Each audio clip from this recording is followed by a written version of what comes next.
a very appropriate question. In our management, at least, how me and Nagu manage the show, or how we are husband and wife working together, like how Manimegle and her husband are working together. So we know how to coexist, and we had our roles, and now we have the daughter joining. It's the same story. So, so how we manage is we are professionals at work. We don't mix family and work together ever. So we have our roles defined. If my forte is branding, marketing, and sales, and forever that's my job, and nobody steps on my toes. You know, they give me the space. And my husband is the chairman of the company. He handles everything, you know.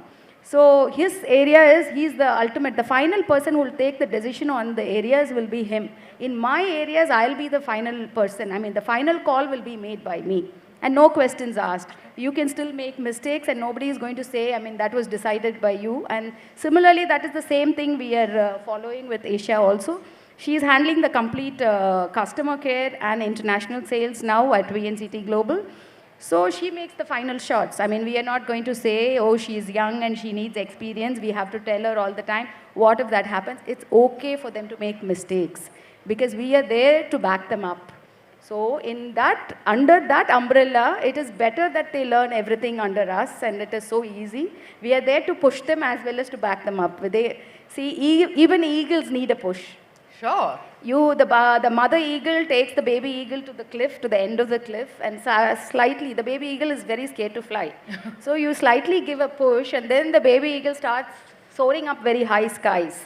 So that is what it is. Even eagles need a push, and they have the backup, and they have us to push them. Yeah. So they can soar very high skies, provided you're going to give them the space to operate. Yeah. The next gen is all about understanding, and see, you can have different point of view when you go into a boardroom, but you have to come out with one thought and one idea. Yeah. It is not who's right. It is what is right for the organization. Yeah. Generally tell me that what is the one thing that you love about her, and the one thing that you think you could introduce. Even if you think that you don't want to change anything, you could introduce, like she said.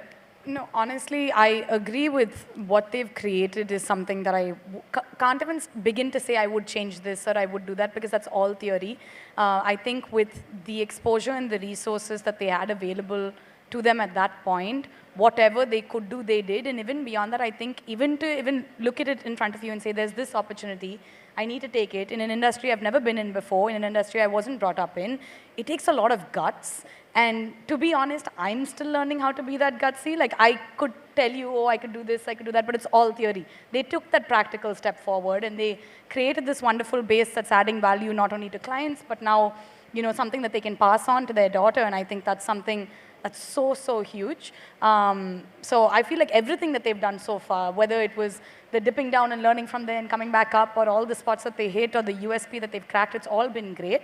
I feel like the one thing that I would want to start bringing in is maybe different solutions to housing. I feel like we've gotten used to the same concept of apartments and villas and bungalows, and it's so standard now, and it's amazing, but I think India can grow into other housing spaces as well. I feel like abroad it's become such a status quo to have so many different solutions to housing, which applies to so many different people, that I feel like I could bring it into it. Until now, I've just been learning their secret sauce, respecting the secret sauce. And now I feel like I can start voicing my opinions with more of a realistic intake, as opposed to, oh, I saw that here and I want to put that here. That's amazing, so Isha. I think you should use their secret sauce and add more ingredients to it and make a version of your own. That is fantastic.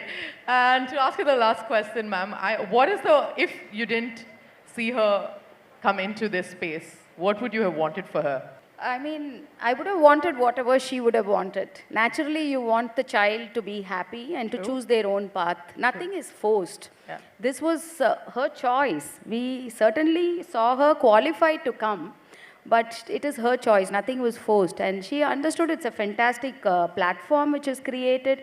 She is very sensible and smart to understand who would let it go. I mean, you know, think about it. Your food, clothing, shelter, education, healthcare, it is sunshine industry. There is no recession to this industry, number one. Absolutely. Number two is we have gone through the complete learning curve of the 25 years, 30 years, creating such a solid base with the professionals in place, process in place, huge capital investment, and, you know, brand name, everything is happening. And as she rightly said, with the secret sauce, whatever works and everything is there. So from that platform, whatever you've created is already 20 floors, 30 floors. If they have the capability and if they're smart enough and they come and join us, they're going to build further from there instead of wanting to prove a point and starting something from ground zero. And under this umbrella, as what Srisha has done, they can always start a new line, their trial, their mark. They have all the freedom to do whatever they want under the umbrella. So I think it's a very sensible, smart choice she's made. But as a parent, you never had this thing in your head that, most parents I know they eventually want the child to have what they want, but in the beginning, they have some sort of an idea as to, the child, I wish the child was a doctor, or I wish the child was a singer. It happens by you communicating to them right from a very early age. See, your dinner conversations when they're growing up, and they see you, as Srisha said, they see the parents do all that. Yeah. Then you are also communicating. You are having talks about business, what happened, and how you managed. And that's the environment they grow up to be. So they are prepared long back without their knowledge, and their subconsciously very subconsciously. The succession plan doesn't happen overnight. One fine day you just say, come and join. It doesn't. You have to prepare them much earlier. I just put a button real quick about that, but because I grew up watching them do all of this, and my mom was going to work and all of that, and I think for a woman, a girl growing up, that was such a huge thing to see your mom go to work, come back, and still be an amazing mom. It's like, oh wow, I can also do that. But there was this notebook that we found the other day from like UKG or something, where I think someone has asked, what do you want to be when you grow up? I've written businesswoman without even knowing how to spell it. There is no right spelling to businesswoman at all. What I wanted to do in business, what that even meant, no sense of it.